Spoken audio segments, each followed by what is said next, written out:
Assalamualaikum warahmatullahi wabarakatuh. Selamat pagi dan salam sejahtera untuk kita semuanya. Yang saya hormati Bapak Ibu Dewan Pendidik SMK Negeri 1 Jember, yang saya cintai anak-anakku SMK Negeri 1 Jember.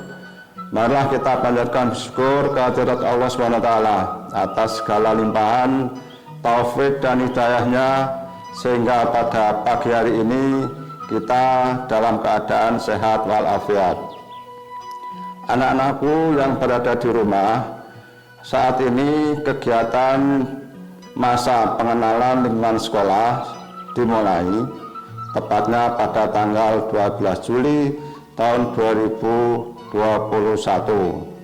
Anak-anakku, dalam kegiatan MPLS ini sangat penting untuk kalian ikuti dengan baik, meskipun dalam keadaan situasi pandemi COVID-19.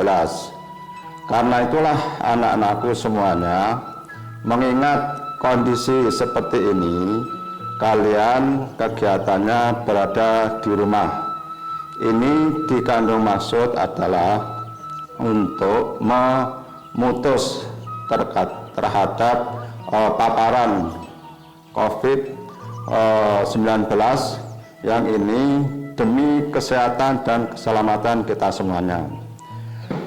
Anak-anakku yang saya cintai, saya banggakan, dalam kegiatan MPLS ini nanti kalian akan diberi pelajaran, diberi pengetahuan, diberi informasi, baik itu terkait dengan pengembangan karakter, baik itu dengan cara belajar yang baik, baik itu terkait dengan pengenalan lingkungan sekolah.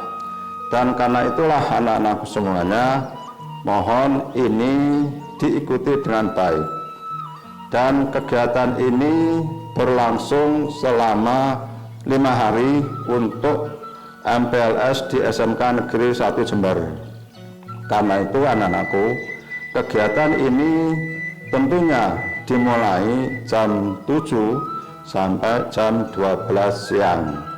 Mudah-mudahan anakku semuanya bisa mengikuti dengan baik dengan situasi pandemi COVID-19 ini, dan kita berdoa semuanya mudah-mudahan kita dilindungi oleh Allah SWT, keluarga kita juga dilindungi oleh Allah SWT, sehingga tidak terpapar oleh COVID-19, dan ini demi kita bersama. Karena itulah kita jaga kesehatan kita jaga prokes kesehatan di dalam segala aktivitas yang anak-anakku lakukan. Karena itu penting, ini menjadi bagian. Dan untuk orang tua anak-anakku semuanya, tolong kalian juga sampaikan salam saya, salam dari Pak Furkon sebagai Kepala SMK Negeri 1 Jember. Salam dengan hormat bahwa kegiatan MPLS ini dilaksanakan dengan sistem daring karena kita masih dalam situasi PPKM darurat COVID-19. Selamat melaksanakan kegiatan MPLS ini dengan baik, dan dengan demikian saya mengucapkan dengan Bismillahirrahmanirrahim, kegiatan MPLS SMK Negeri 1 Jember tahun 2021-2022 resmi dimulai. Salam SMK, SMK hebat, SMK bisa, vokasi jaya, SMK 1 luar biasa. Sekian, terima kasih atas perhatiannya. Assalamualaikum warahmatullahi wabarakatuh.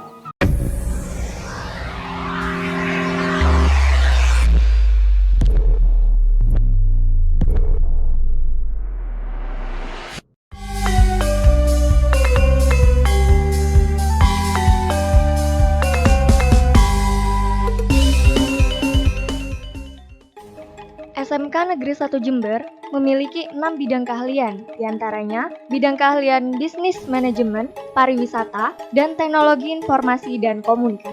Di jurusan akuntansi dan keuangan negara, siswa diajarkan untuk mengolah data-data keuangan, baik data keuangan mikro dan data keuangan makro, serta membuat pembukuan.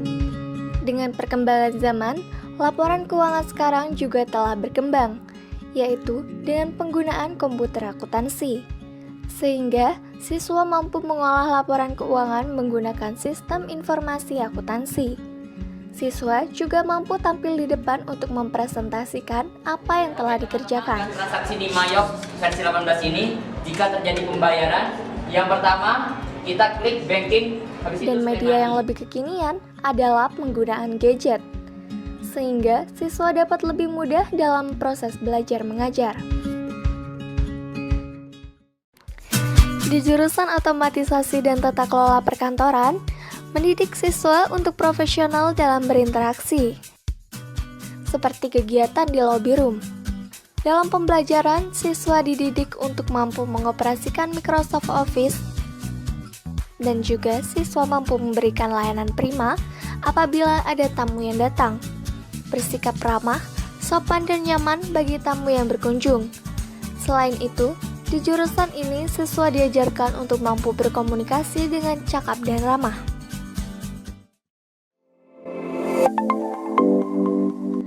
Jurusan Bisnis Daring dan Pemasaran, jurusan ini terdiri dari 2 kelas, kelas reguler dan kelas industri. Kelas industri atau Alfamart Kelas bekerja sama dan mempunyai kontrak kerja dengan industri PT Sumber Alvaria Trijaya Tbk. Sehingga menjamin semua siswa Alfamart Kelas untuk langsung bekerja di PT Sumber Alvaria Trijaya Tbk setelah lulus nanti.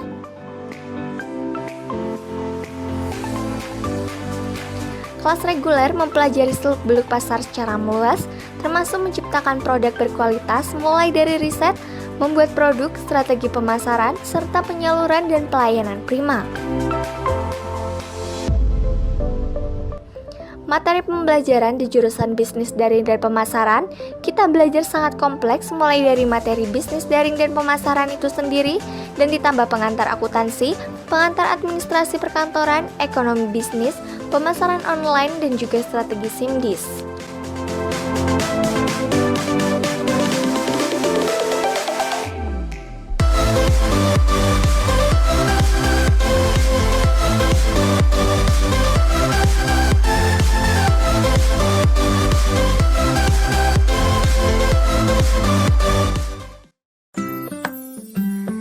Jurusan multimedia, siswa mampu untuk membuat suatu karya multimedia seperti desain grafis, animasi, video editing, serta animasi 2D dan 3D. Yang nantinya, siswa mampu untuk memproduksi desain tersebut ke dalam bentuk produk karya digital, seperti game, software website, dan produk print atau cetak seperti kaos, banner, dan brosur. Jurusan Usaha Perjalanan Wisata adalah program studi yang menyiapkan siswa untuk kompeten di bidang usaha perjalanan wisata. Kompetensi pelayanan prima di bidang layanan perencanaan perjalanan wisata, layanan tiket atau tiketing, dan juga layanan pemandu wisata atau tour guide. Pada jurusan ini, siswa juga diajarkan untuk berkomunikasi dengan cakap dan ramah menggunakan beberapa bahasa, yakni bahasa Indonesia, bahasa Inggris, dan juga bahasa Mandarin. Yang nantinya, siswa diharapkan mampu untuk memberikan layanan prima pada proses kegiatan memandu perjalanan wisata.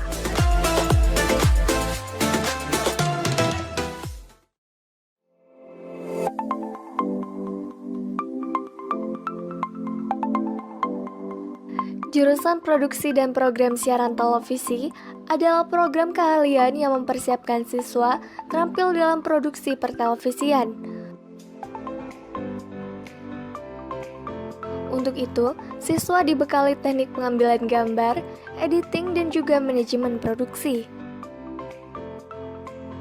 Ia nantinya mampu bersaing di dunia usaha dan dunia industri, diantaranya siap ditempatkan di stasiun televisi nasional.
Assalamualaikum warahmatullahi wabarakatuh. Selamat pagi dan salam sejahtera untuk kita semua. Perkenalkan, saya Vela Novianti. Di sini saya sebagai host talkshow Masa Pengenalan Lingkungan Sekolah SMK Negeri 1 Jember tahun pelajaran 2021-2022. Baik, halo peserta didik yang di rumah, bagaimana kabar kalian? Tetap jaga kesehatan ya, stay at home dan jangan lupa tetap patuhi protokol kesehatan. Baik, pada kesempatan kali ini kami kedatangan seorang pemateri. Beliau adalah salah satu guru bahasa Inggris di SMK Negeri 1 Jember. Selamat pagi Bapak Riyadi. Selamat pagi Bu. Bagaimana Pak kabar hari ini? Alhamdulillah baik nih. Alhamdulillah tetap terjaga kesehatan kita semua. Alhamdulillah. Baik Pak, jadi hari ini kita akan berbincang-bincang secara santai saja. Siap. Agar bisa menginformasikan kepada peserta didik sebagai peserta MPLS agar mereka ini bisa mengenal lingkungan sekolah. Nah, karena situasi pandemi, jadi kita memperkenalkannya melalui virtual, Pak. Seperti iya, itu. Jadi bagaimana lingkungan sekolah kita, bagaimana lingkungan yang ada di SMK Negeri 1, bagaimana situasi pembelajarannya, bagaimana lingkungan sekolahnya, dan agar mereka ini bisa lebih dekat lah dengan SMK Negeri 1 gitu, Bapak. Oke, jadi mungkin di awal ini kita akan membahas sedikit mengenai wawasan Wiyata Mandala. Nah, mungkin bertanya-tanya nih, apa sih wawasan Wiyata Mandala itu? Nah, kita tanyakan langsung. Ya. Apa yang dimaksud dengan wawasan Wiyata Mandala, Pak, sebenarnya? Wawasan Wiyata Mandala. Jadi wawasan itu adalah pandangan atau cara pandang kita ya terhadap Wiyata Mandala atau lingkungan sekolah sebagai lingkungan pendidikan. Jadi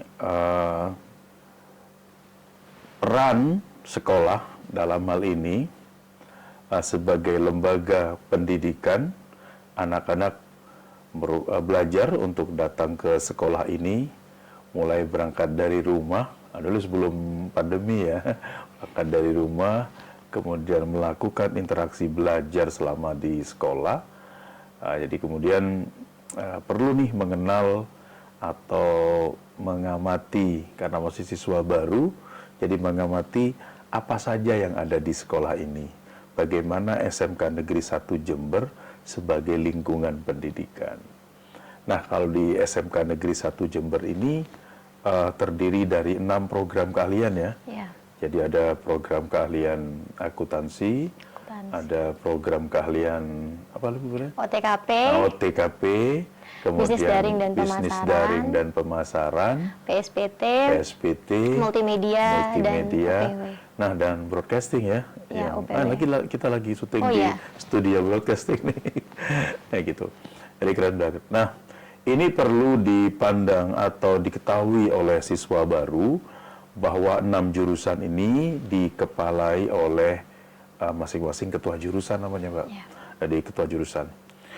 Nah, di ketua jurusan ini di situ siswa baru dapat melihat apa profil dari masing-masing jurusan itu. Nah, biasanya karena kalian atau siswa sudah diterima di jurusan mungkin pariwisata, sehingga sudah nanti kita bisa dilihat oleh ketua jurusan pariwisata, mungkin pada talkshow berikutnya, bahwa apa profil lulusan, apa kriteria lulusan dari jurusan pariwisata di SMK Negeri 1 Jember ini, Mbak Velia.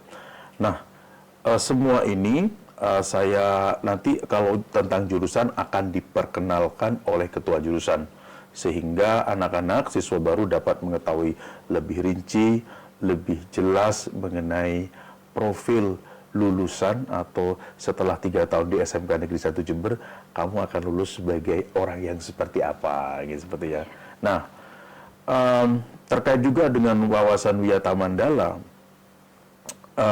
penting juga untuk disampaikan kepada anak-anak bagaimana bahwa pendidikan di sekolah sebenarnya adalah bagian penting atau bagian dari pendidikan keluarga.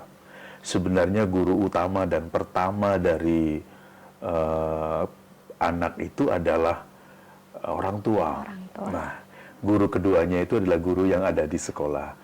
Nah, di sekolah ini tidak hanya ada ketua jurusan, tetapi hampir ada 100 orang guru ya yang mengampu berbagai macam mata pelajaran tergantung dari jurusan masing-masing.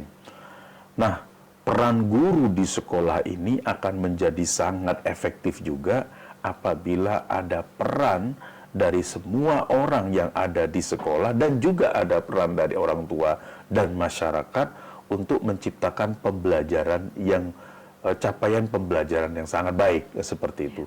Capaian pembelajaran yang tinggi bagi anak itu dapat dicapai apabila ada peran yang begitu sinergi antara semua orang yang ada di sekolah dan orang tua siswa yang ada di rumah, begitu. Baik, jadi adanya sinergitas antara warga sekolah dan juga orang tua di rumah. Dan hal itu, sinergitas yang terjadi dapat mendukung proses belajar siswa menjadi lebih maksimal. Seperti itu, Bapak. Nah, jadi berbicara mengenai masa sekarang, di mana masa pandemi, para siswa disuruh untuk belajar di rumah. Jadi ada sedikit kesempatan untuk bisa bertatap muka di sekolah atau bahkan kegiatan belajar mengajar di sekolah. Lantas apakah ada solusi bagaimana tetap bisa memaksimalkan proses pembelajaran meskipun dari rumah gitu, Bapak? Sehingga siswa di rumah kan tidak bisa merasakan bagaimana chemistry ruang sekolah seperti itu. Yalah, kita menghadapi sesuatu hal yang baru ya, transformasi sekolah. Kebetulan sebenarnya situasi seperti sekarang ini pernah diprediksi bahwa kelak sekolah-sekolah akan bersifat digital ya, gitu ya. Cuman pandemi ini semacam menggeret masa depan itu kepada masa sekarang, dan kita betul-betul kaget. Dan ini tidak hanya terjadi di Indonesia, hampir di seluruh dunia juga mengalami shock atau kaget bagaimana mentransformasi sekolah yang umumnya sejak sekolah ini berdiri, umumnya kegiatan belajar itu adalah tatap muka. Artinya antara guru dengan siswa, interaksi siswa selama berada di sekolah itu merupakan proses pendidikan yang capaian yang bagus ya, seperti itu. Nah, pada saat ini kita berhadapan dengan situasi di mana pembelajaran harus disampaikan dalam jarak jauh melalui teknologi seperti itu. Pada prinsipnya sebenarnya tidak ada masalah yang begitu sulit ya, kecuali memang banyak sekali tantangan tantangannya. Dari yang awalnya bertatap muka di Bu Velia, kalau saya mengajar siswa saya bisa melihat reaksinya gitu kan ya, dan gitu. Tapi kalau selama di pembelajaran jarak jauh ini interaksi itu sangat kecil sekali. Ketika kita menggunakan di sekolah ini kan biasanya guru mengajar dengan menggunakan teknologi Zoom, kemudian atau Google Meet gitu. Nah, itu untuk menyapa, untuk berinteraksi secara virtual dengan anak-anak. Nah, oleh karena itu peran orang tua di sini sangat penting untuk artinya bukan untuk mengerjakan yang tugas-tugas yang dari sekolah dikerjakan orang tua, tapi memastikan bahwa sekolah di rumah itu mempunyai suatu media, artinya untuk mempunyai lingkungan belajar yang kondusif juga buat anak. Contoh, misalkan yang dilakukan oleh saya, karena saya juga guru tapi juga orang tua. Nah, pertama saya menyiapkan di mana meja atau di mana tempat duduk anak saya gitu apabila menerima pembelajaran dari dari gurunya. Kemudian memastikan bahwa anak saya tidak terdistorsi oleh siaran televisi di rumah. Kebetulan saya tidak pakai televisi, tapi saya di rumah berkunjung ke rumah saudara, saya menyarankan agar pada saat anak-anak sedang mengikuti pembelajaran dari gurunya, dari jam berapa sampai jam berapa, di rumah tidak boleh menyalakan televisi. Ya, ini ada komitmen dari orang tua bahwa kita harus menciptakan suatu lingkungan belajar bagi anak untuk mendukung pembelajaran anak ini. Wah, bayangkan ya, kalau lagi dapat tugas dari sekolah, kemudian si kakak misalkan duduk di depan televisi, nyaring sekali, wah, itu noise, distorsinya sangat buruk gitu. Nah, itu memastikan bahwa anak-anak punya tempat duduk di mana, seperti itu. Nah, tempat duduk itu apakah banyak distorsi, baik itu siaran televisi atau musik atau apa yang dikatakan kepada anak, apakah ruangan ini sudah cukup kondisif buat kamu untuk belajar? Oh, Pak, mungkin bisa dibantu, saya bisa ditaruh di meja saya ada bunga gitu biar saya sedikit fresh. Oke gitu. Jadi dukungan orang tua ini sangat penting dalam pembelajaran jarak jauh itu. Itu dari sisi tempat duduk ya. Belum lagi misalkan dukungan teknologi. Dukungan teknologi. Ini juga ada butuh paket data ya, butuh paket data. Kemudian biasanya juga secara standar Mbak Velia itu tidak menggunakan handphone, tapi menggunakan laptop. Nah, secara standarnya ya. Artinya kita tidak, jadi siswa atau murid tidak melihat teks yang terlalu kecil ya, jadi interaksinya itu sebenarnya pakai laptop gitu. Ini saya menyampaikan sebuah kondisi ideal, Mbak. Tetapi pada prinsipnya semua ini masih kaget ya, masih kaget dengan ini. Maka ke depan dan barangkali setelah pasca pandemi pun sekolah menurut saya akan berubah. Itu pandangan saya seperti itu. Jadi adanya tuntutan akselerasi sekolah digital yang bahkan pada saat itu sudah diramalkan atau dicanangkan akan terjadi dan sekarang dipercepat adanya akselerasi, siap tidak siap sekolah harus siap gitu Pak ya. Ya, jadi itu merupakan tantangan. Dan satu lagi yang tadi saya tangkap adalah siswa itu berhak mendapatkan situasi dan suasana yang kondusif di rumah agar proses pembelajaran bisa lebih maksimal diserap. Nah, terkait dengan situasi pandemi saat ini, di mana sekolah ini tidak bisa bertatap muka secara langsung, namun itu tidak melepas kemungkinan atau tidak mengharuskan sekolah untuk tidak melakukan apa yang sudah menjadi tugasnya. Sekolah tetap melakukan fungsi-fungsinya seperti itu. Nah, salah satu fungsi seperti ruang BK, bimbingan konseling, di mana di masa pandemi ini meskipun siswa tidak bertatap muka, tapi terus melakukan sharing dan juga tanya jawab dengan siswa-siswanya yang mengalami kesulitan dalam berbagai hal ya Pak ya. Nah, dalam konteks pembelajaran jarak jauh ini, peran BK, jadi bimbingan konseling menjadi sesuatu yang sangat urgen untuk dikembangkan.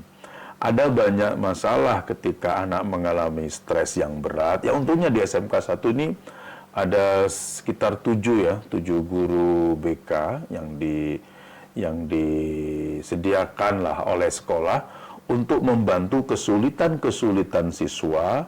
Nah, itu baik sebelum pandemi dan dalam pandemi. Nah, lebih sekarang ini ketika pandemi, peran guru BP, bimbingan dan penyuluhan ini menjadi sangat krusial untuk berfungsi. Nah, jadi anak-anak bagi siswa baru, peran guru BK saat ini menjadi sangat penting banget, terutama dalam membantu kalian. Ini pelajaran jarak jauh ini bikin stres, Kadang-kadang ada tugas dari satu guru, Bu Velia, ada tugas dari 2 guru, kemudian tiba-tiba jadi numpuk tuh Bu, jadi Iya, numpuk. benar. Kemudian,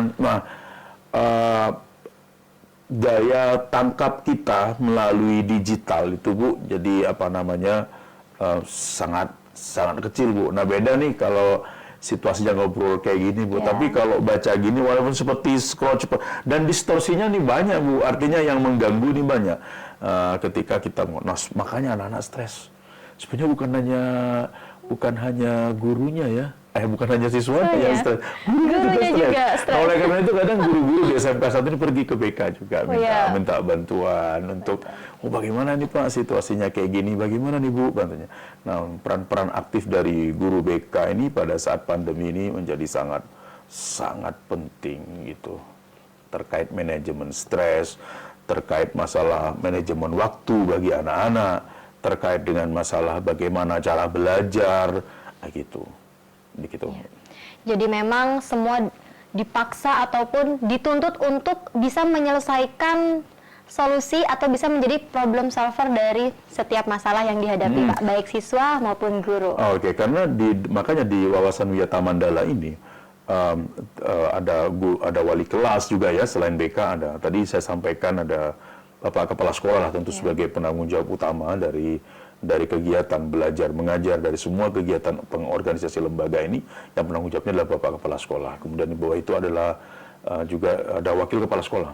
Di Wakil Kepala Sekolah kalau di SMK Negeri 1 Jember nih bagi siswa baru, jadi ada 4 misalkan Wakil Kepala Sekolah bidang kurikulum, nah ini yang menyusun tentang jadwal pembelajaran, kemudian menyusun tentang kegiatan-kegiatan bagaimana pembelajaran dapat berjalan secara efektif, itu bisa dilakukan oleh Wakil Kepala Sekolah bidang kurikulum.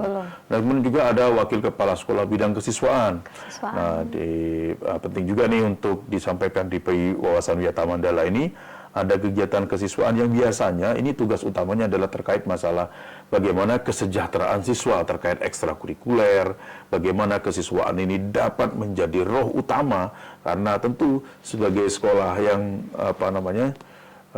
sekolah negeri ya, sekolah SMK vokasi seperti ini, peran Wakil Kepala Sekolah Kesiswaan ini menjadi sangat penting untuk mendorong aktivitas. Jadi kebahagiaan murid-murid ini harus diciptakan oleh Wakil Kepala Sekolah Bidang Kesiswaan. Terus yang ketiga ada Wakil Kepala Sekolah Bidang Sarana yang mengurus tentang peralatan, sumber daya pembelajaran yang diperlukan oleh anak-anak, ketersediaan ruangan yang ada di sekolah, itu dikerjakan oleh Wakil Kepala Sekolah Bidang Sarana. Dan yang keempat adalah Wakil Kepala Sekolah Bidang Humas. Ini juga mengerjakan tentang bagaimana mengkomunikasikan sekolah ini dan menciptakan kesejahteraan juga bagi orang yang ada di dalam sini dan juga untuk siswa dan juga berkomunikasi dengan publik ya terkait masalah sekolah ini. Nah, 4 wakil kepala sekolah. Kemudian ada ketua jurusan, tadi ada 6. Kemudian dibantu juga dengan wali kelas. Jadi misalkan siswa ini nanti diterima siswa baru diterima di kelas apa, ada wali kelas nih. Wali saya punya masalah terkait masalah pembelajaran saya. Kemudian saya kok kurang nangkep terhadap ini. Nah, semuanya ini bisa disampaikan kepada ibu atau bapak wali kelas. Nah, peran ini, peran guru ini menjadi biasanya kan tahunya kalau di sekolah itu cuma ada guru ya yang berperan mengajar. Padahal peran guru juga butuh dukungan yang luar biasa juga dari para semua warga sekolah, dari sivitas akademika. Oleh karena itu di SMK Negeri 1 Jember ini selain ada guru, juga ada bagian tata usaha, yang administrasi, juga ada nih peran-peran seperti Pak Kebun ya kan. Kemudian yang menciptakan supaya sekolahnya nih lingkungannya menjadi asri. Nah, keren banget ya, mungkin siswa baru kemarin sempat lihat di sini, sekolahnya keren banget nih, hijau, banyak tamannya di sini sekolah ini, begitu. Iya, jadi terbentuknya suasana yang nyaman, lingkungan yang asri, dan juga sinergitas antara warga sekolah dalam mendukung proses belajar mengajar meskipun sekarang via virtual. Dan itu tidak menjadikan sekolah lepas tangan dengan kewajibannya. Kita tetap berusaha semaksimal mungkin, tetap menjalankan tugas dan kewajiban kita. Ya jelas lah, ya, jadi banyak ada yang ini sekolah ini libur, sekolahnya tidak libur ya, sekolah tidak libur. Kita guru-guru di seluruh dunia ya, sebenarnya bukan hanya di Jember ya, bukan hanya di Indonesia. Guru-guru saat ini lagi memikirkan bagaimana keberlangsungan pendidikan ini. jelas ada trouble mulai tahun 2020 sampai 2021, kita masih mencari model apa yang pas gitu. Tentulah kita masih belum efektif lah, karena ini betul-betul suasana yang baru.